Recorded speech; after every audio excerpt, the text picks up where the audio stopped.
Magandang tanong. Ang farrowing pen ay isang espesyal na kulungan para sa inahin SOW na mangganganak at mag-aalaga ng mga biik. Maraming advantage o benepisyo nito kumpara sa karaniwang kulungan. Heto ang mga pangunahing advantage ng farrowing pen. Una, proteksyon sa mga biik. Pinipigilan ng farrowing pen na maipit o madaganan ng inahin ang mga biik habang ito'y humihiga o tumatayo. May mga guard rails o harang sa gilid para ligtas ang mga biik. Pangalawa, mas madaling pagpapasuso.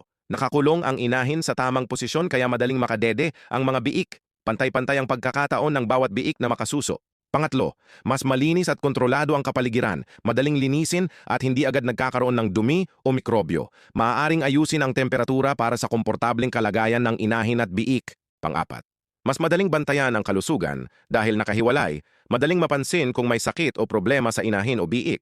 Mas madali rin ang pagbigay ng gamot o vitamins. Panglima, mas mataas ang survival rate ng mga biik.